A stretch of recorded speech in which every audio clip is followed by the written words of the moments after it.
Dewi Irawati, absen 31. Saya berperan sebagai Darmi. Perkenalkan, nama saya Sika Bastiarini, absen 33 sebagai ibunya Darmi. Perkenalkan, nama saya Albert Iswanto Dinugo, absen 3, saya sebagai pemuda 1. Perkenalkan, nama saya Fala Adista, absen 13 sebagai pemuda 2. Perkenalkan, nama saya Fatima Nurajiza, absen 15 sebagai pemuda 3. Perkenalkan, nama saya Gracia Devina Maiswari, nomor absen 20 sebagai pemuda 4. Di sebuah bukit yang jauh dari kota di daerah Kalimantan, hiduplah seorang janda miskin dan seorang anak gadisnya. Anak gadis janda itu bernama Darmi, rupanya sangat cantik jelita. Namun sayang, yang mempunyai perilaku yang amat buruk. Gadis itu amat pemalas dan tidak pernah membantu ibunya yang melakukan pekerjaan rumah. Kerjanya hanya bersolek setiap hari. Segala permintaannya harus dituruti. Setiap kali ia meminta sesuatu pada ibunya harus dikabulkan, tanpa memperdulikan keadaan ibunya yang miskin. Setiap hari harus membanting tulang mencari suap nasi. Suatu hari, seperti biasa, gadis itu mengurung dirinya di dalam kamarnya. Ia tidak mau matahari merusak kulitnya. Ia enggan debu-debu mengotori wajah.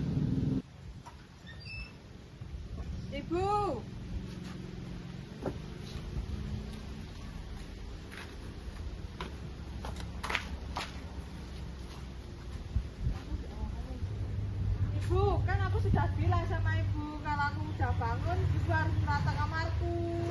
Kamu sudah besar, nah kamu bisa mengerjakan itu semua sendiri. Ibu kan tahu aku lagi sibuk. Ibu hanya mengelus dada, hatinya gelisah. Kesibukan mempercantik diri hanya itulah yang selalu dilakukan putrinya yang pemalas itu. Matahari mulai memancarkan sinarnya. Sang ibu mulai bersiap-siap untuk berangkat ke sawah untuk bekerja. Ia tidak lupa mengajak Darmi untuk membantunya di sawah. Darmi, Apa, Bu? bantu ibu ke sawah, nak. Enggak, Bu, ini aku baru dandan, nanti kulit sama tanganku kotor. Kamu gak kasihan sama ibu, nak? Enggak, Bu, ini aku baru dandan. Akhirnya sang ibu pergi ke sawah sendirian. Setelah ibu pulang dari sawah, Darmi langsung menghampirinya. Pulang. Upahnya mana? Nak, jangan, nak. Ini. Jangan, nak, itu buat beli beras. Tidak, aku habis, mesti beli yang baru. Kamu tuh jadi anak cuma bisa minta-minta aja, nggak mau bekerja. Jangan, nak. Jangan, nak, itu buat beli beras. Meskipun marah, ibu tetap memberikan uang kepada Darmi. Keesokan harinya, ketika ibu pulang dari bekerja, si Darmi meminta lagi upah yang diperoleh ibunya untuk membeli alat kecantikan yang lain. Upahnya mana? Sekali-sekali bantu ibu di sawah, nak. Apa sih, Bu? Kan ibu sudah tua. Kalau ibu sudah meninggal, ibu nggak perlu khawatir lagi. Kamu bisa ngurus diri kamu sendiri. Siapa suruh jadi orang miskin? Aku nggak mau punya ibu kayak kamu. Nah, ibu cuma minta kamu nggak mengurung diri lagi di rumah. Biar ibu nggak khawatir lagi kalau ibu sudah meninggal. Kenalilah lingkunganmu. Ibu cuma minta itu kok, nak. Hari berganti hari. Akhirnya, sang anak mau menuruti kehendak ibunya. Ia tidak keberatan untuk kemanapun bersama sang ibu.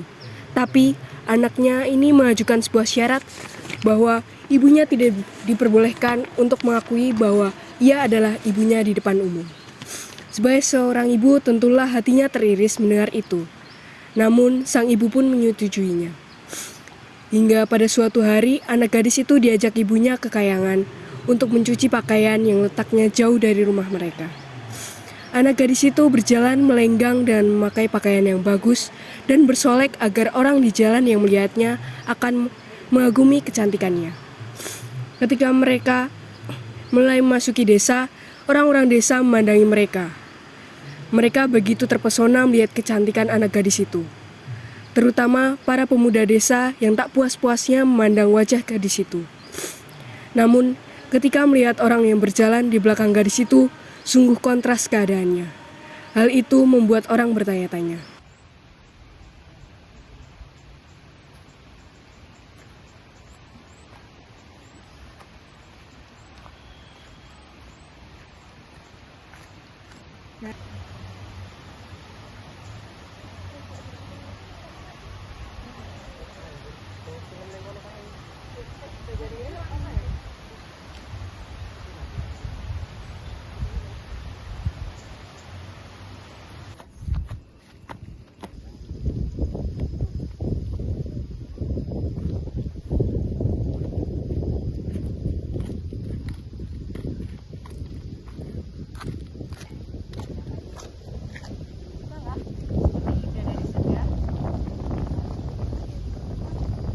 Rasanya aku bakalan lihat dia. Tapi siapa ya yang di belakang? Siapa? Siapa ya? Dia itu? Dia wanita tua itu. Mungkin dia itu. Jangan berpikir macam-macam. Kita nggak boleh begitu. Mau kemana kamu? Oh, berkenalan dengan dia. Aku ikut dong, ikut.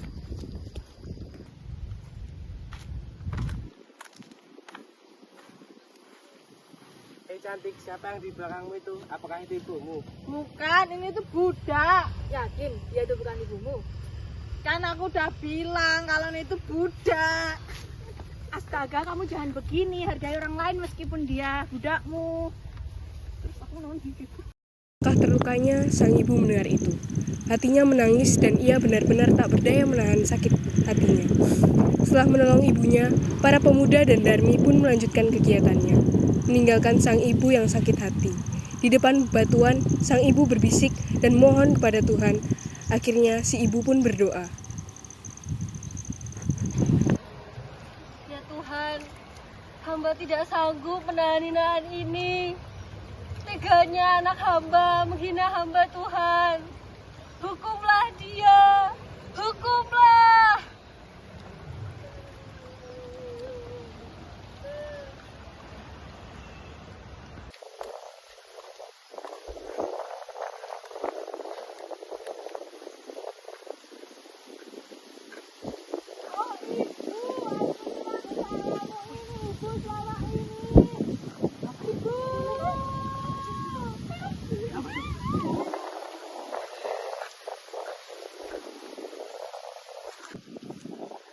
Gadis itu terus meratap dan menangis mohon kepada ibunya.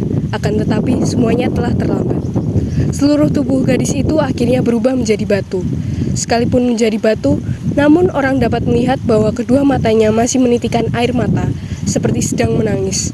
Oleh karena itu, batu yang berasal dari gadis yang mendapat kutukan ibunya itu disebut batu menangis.